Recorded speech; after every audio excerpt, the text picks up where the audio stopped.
Who needs the gym when you've got a penis? Adam and Dan, unrelated, Jackson's talking. Welcome, Mum and Dad. You went to a gym just the other day, didn't you? No, I've been meaning to go to a gym for the last few weeks or months. Because I've never gone to one in earnest. In earnest. Have you been to one in Tacoma? See what I did there. I saw that and I heard it as well. Okay, what's your question? No, my question is, what's your experience of gyms? Just because I hear lots of jokes about... Well, it's strange. I hear jokes from people who go to gyms. Right. So perhaps everybody that goes to a gym is making jokes about each other behind their backs. Well, here's my experiences with gyms. And Sally. And who? And Sally. Gyms and Sally's. I see what I did there. Brilliant. I started off in... Where was it? That one that starts with K that isn't Q. Knox.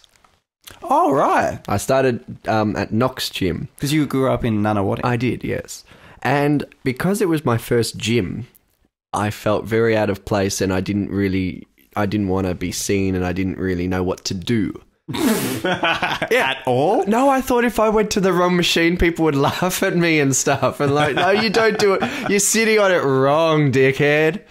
But there was another room in Knox. Like, they had the big room where you had all the weights and everything and the machines. But then there was a little room around the corner that was the fast fitness room. Get fit fast. It had only like maybe a dozen machines. And, well, I had a dozen cardio machines and a line of weights machines. And they had 2 clocks that were going off at intervals. And one of them was every 6 minutes and one of them was every minute and a half or something. And you got the idea was you got onto one of the cardio machines and just did it for 6 minutes. Then it would beep and then you get off and you go onto the next cardio machine and do it for 6 minutes. And you do it 3 times on 3 different machines, like a cycle machine, a treadmill, and a cyclical one. Oh, okay. Yeah. And then you go and you do a minute and a half of each of the different weight machines. And it's like a half-hour workout. So that's basically what I did because I didn't want to be seen, really, because nobody really went in there quite as much. And the ones that did, they looked, well...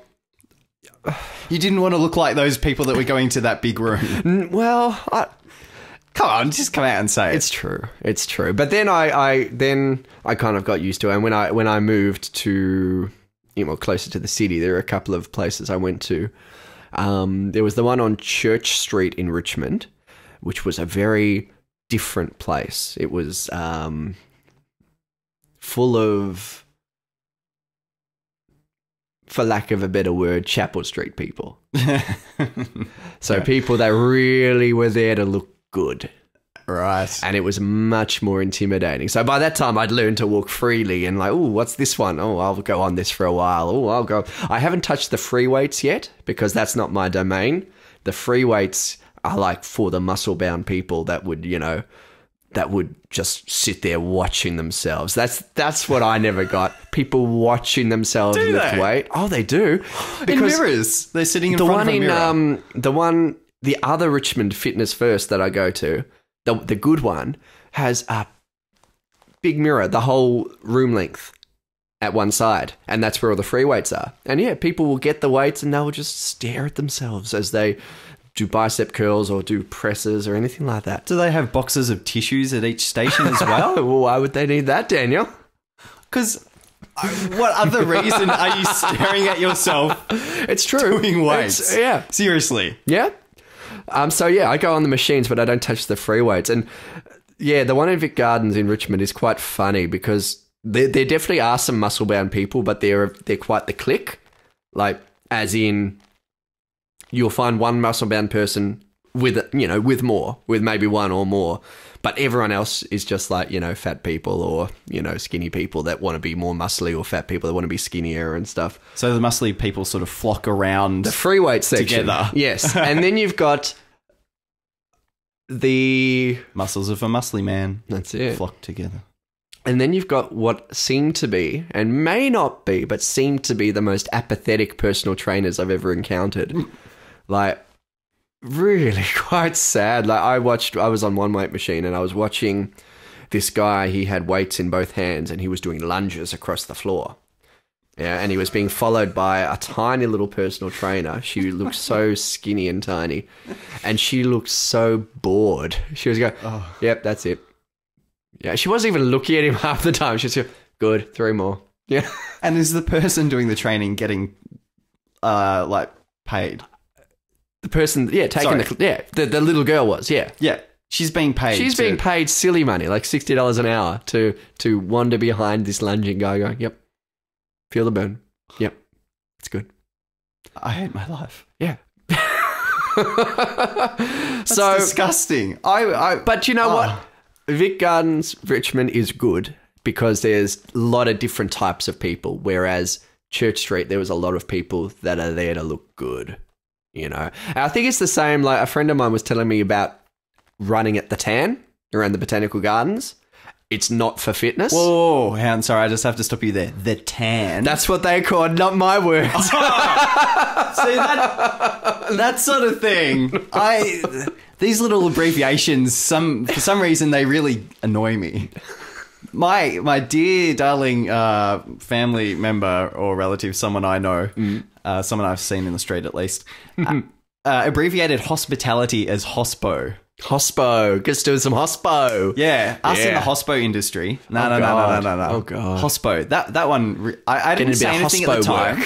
Because I don't want to be Mr. Oh, don't say things around him because he just gets annoyed by what comes out of your mouth. Yeah. But yeah, that one certainly struck a chord with me. I had 2 conversations which might relate to this. The first one, and this is a question for you. When we're old fogies, what will those filthy kids' humour be? And what I mean by that is... I'm interested too. Yeah. What I mean is we're kind of pretty disgusting in our language, in our subject matters. So when we're squares doing that, how can the kids top us? You know what I mean? I'm pretty sure that... Well, people already split open penises. No, so, I'm not talking doing, but I'm talking jokes and like general, you know, what would be the swear word in 50 years' time, you know? Oh, Grandpa, don't be so rapey. Oh, that's awesome. That's so pedophilic. Yes. You know, like what will make us shudder in 50 years' time that hasn't already been said? I shudder to know. And the second question is, the second conversation I had, which made me think of what you just said, was I asked that question to somebody else, and he said it won't be about the shock of it anymore. It will be a whole language that we won't understand, and it's starting with all these abbreviations, and it will go and get more and more and more to the point where, you know, we'll be saying words, and they'll be saying, you know, and we won't know what the fuck they're talking about. You know, oh God, don't be such a squir, you know? LOL. Yeah. I mean, I hate LOL. And I actually think all those texts, this is the other thing. We were talking about the evolution of the internet, and I kind of think that the time of the text abbreviation is at an end. So we won't need to necessarily, well, we do, but we won't necessarily have to write LOL anymore because we've gone from phone texting to a much more elegant system with all the new smartphones, and with speech to text, it will get more and more elegant to the point where we can very easily do a detailed text message or whatever they are now.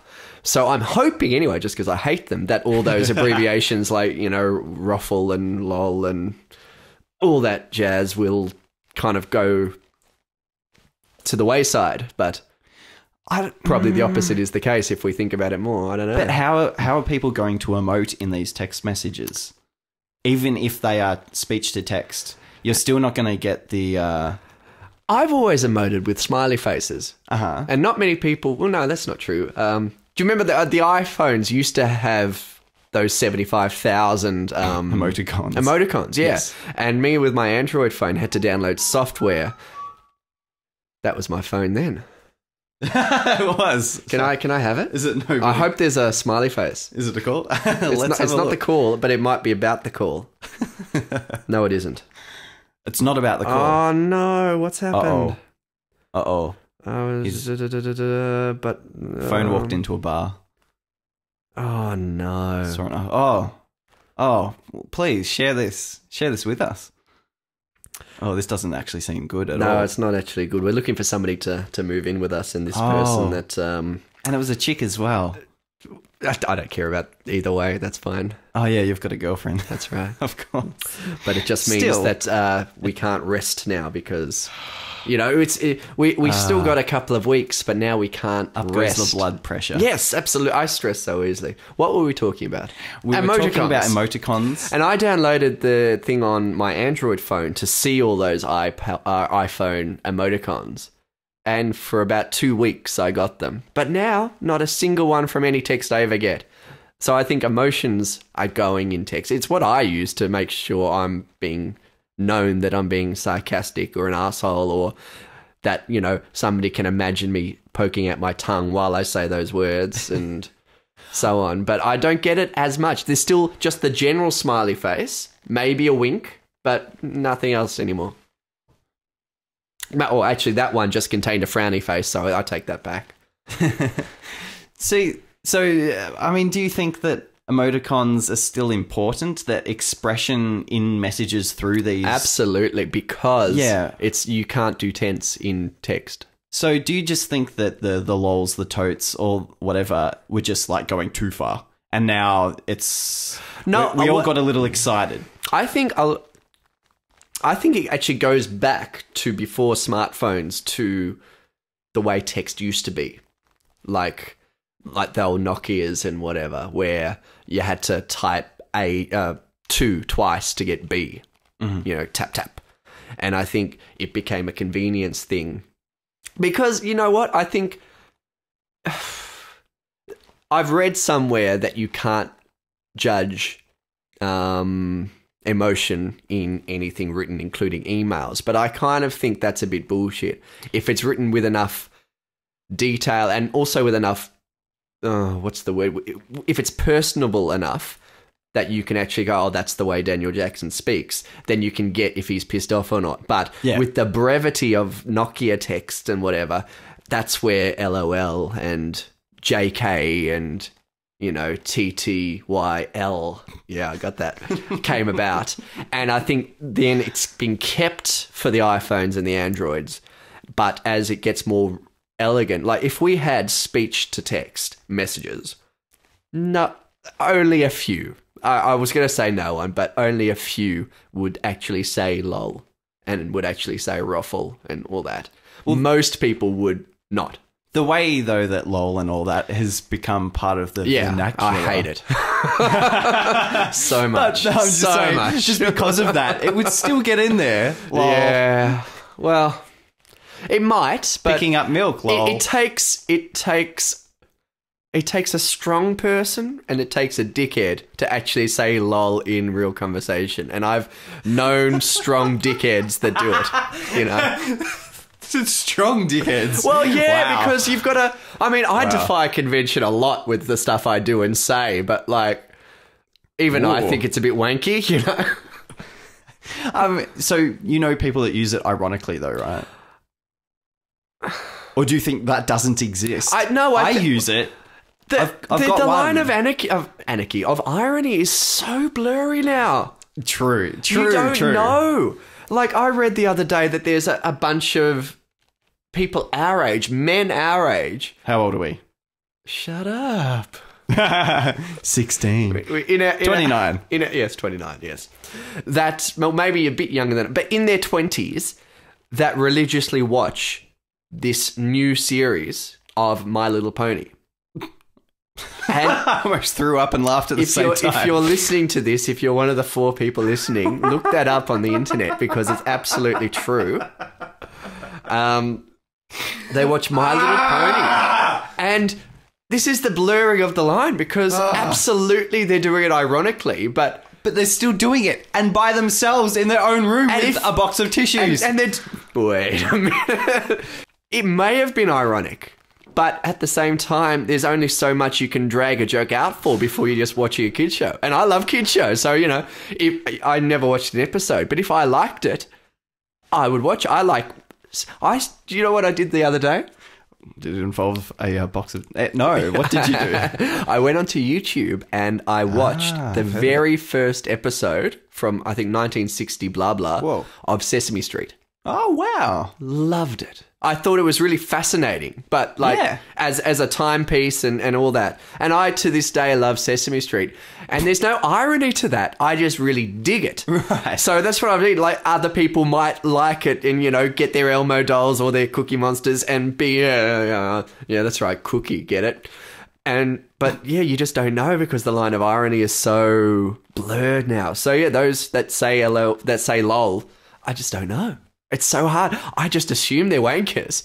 But I think if they're being ironic, they could choose something better to be ironic about, It used to be, do you remember when The Simpsons did it with Comic Book Guy? They used to say, sigh.